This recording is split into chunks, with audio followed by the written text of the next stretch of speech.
It's always a pleasure to have a chat with artists that I met back in the day. Now, Mav, I remember interviewing you for the first time, and it was a place called Aquam in Clapham, and we sat on these back stairs, and it was probably about 3 to 4 years ago. Oh, wow. Proper back in the day. And it's still on YouTube. Did I have a hat on? I don't know, but I don't think you remember, do you?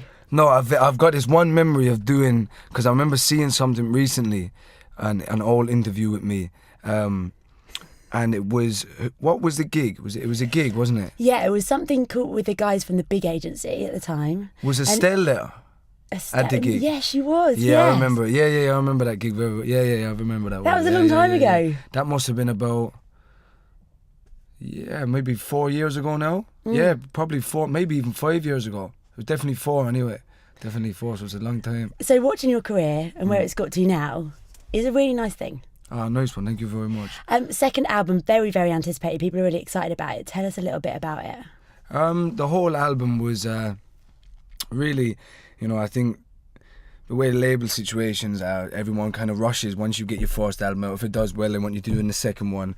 And I toured the first record for 2 years, and I really wanted to take some time out to experience life, because I didn't feel like I was, going to be able to give enough into my second record if I haven't experienced or sat back and let things seep in or soak in.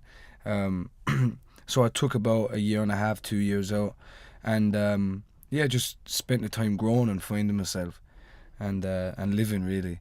And and the whole record is about me understanding myself and growing. If my, first record was done from the age of 0 to 21, these 2 years have been growing more than I think I ever have. So the whole record is like a transition in my life to understanding myself fully. What was the hardest track to write on there? Do you know what?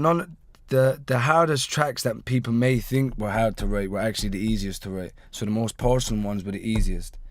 The ones that come from a really, really, really kind of deep place in your heart, they're always, for me, the easiest ones to write. So there was nothing hard. There was 1 or 2 ones that I had to go back in and do re-vocals, and if anybody ever knows me or walks with me, they know I don't like doing re-vocals. I like capturing the vibe and the energy at the moment it's done. The first time you hear it, you're never going to get that experience again. So I like capturing it within that. So going back and re-vocal, I'm like a bat out of hell coming into a studio to re-vocal something. So that was it. That was the hardest bit.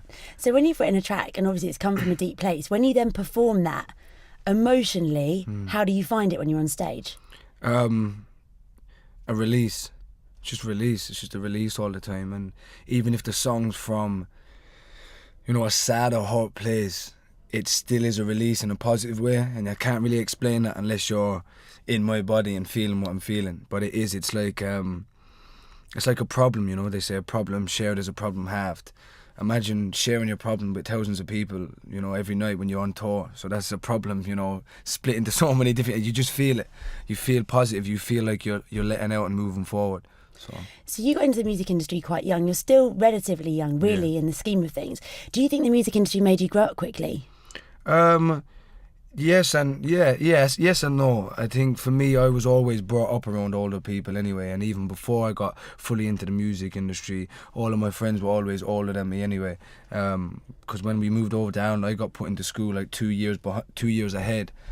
So I was always around older people, and when I came back to London, my friends just seemed to get older anyway. But definitely the music industry, I think, makes you live life at such a fast pace that it literally puts 10 years into 6 months. You see it. Someone told me the other day I look 36. I was like, what? 36? I was like, oh no, I need to relax. I need to go to the Caribbean, sit back and take a year out or something. But 36, that's so harsh. I was like, all right, like we can see the receding hairline. We're struggling here, right? But don't bring 36 into it. So but yeah, it does make you grow up quick, but that's the belly of the beast, really. What would you say has been your biggest lesson being in the music industry so far? The biggest lesson is that we've got a long road to go with changing things, but there is still a lot of positive people out there. There is a positive movement that is moving forward musically in society to change. You know, I think my perspective before I got in was that it was a very kind of doomed life and doomed situation in connection with like positive music and changing things. But there is that force that still can shine through. Real music does shine through, and I think that's what, you know, throughout all the rubbish that you get within the music industry, and all the fakeness and the kind of blindness to actual purity, there is still real music out there that can shine through, you know, no matter what. What do you think is one of the main things that you need to that needs to change in the industry? People taking risks. And I understand, look, I'm not going to sit here and try and, like, you know, slag people off, but I understand that money's been pulled, you know, from the industry, and they're not making as much money as they say they were 10 years, 20 years ago, but you need to take a risk more, acts.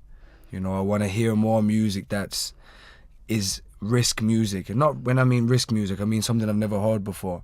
You know, you get one act that someone takes a risk on now, and then you get a carbon copy of them from every single label. You know what I mean?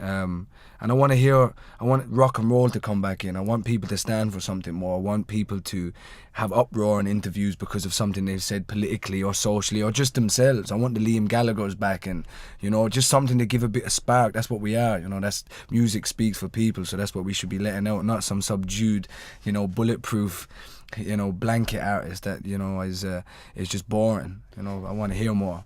I had the same chat. I interviewed Jurassic 5 this week, and they said exactly the same, that they just get to the stage where everybody's almost suppressed, because you have to almost say, I sort of believe this, or I want to believe that, but...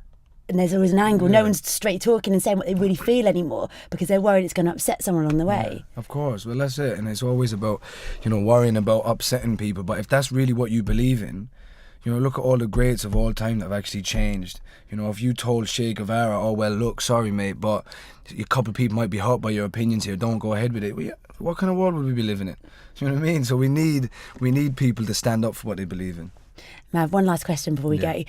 Anyone that's listening to this that wants to be in your position, what advice or support would you offer them? Follow your heart. Follow your heart and keep your heart strong. You know, everyone knows, every musician, every music lover knows, you know, what makes them tick about music. You know, that purity. Keep that within you and don't ever lose it. Don't let it get blurred by needing to make a song for radio, or needing to finish an album in 6 months, or, you know, needing to feel like you need to change to sign to a label or to get that interest. Do what you do. Just love what you do, you know, and it's going to be there no matter what. So, Mav, it's always awesome talking to you. Yeah, thank you, my darling.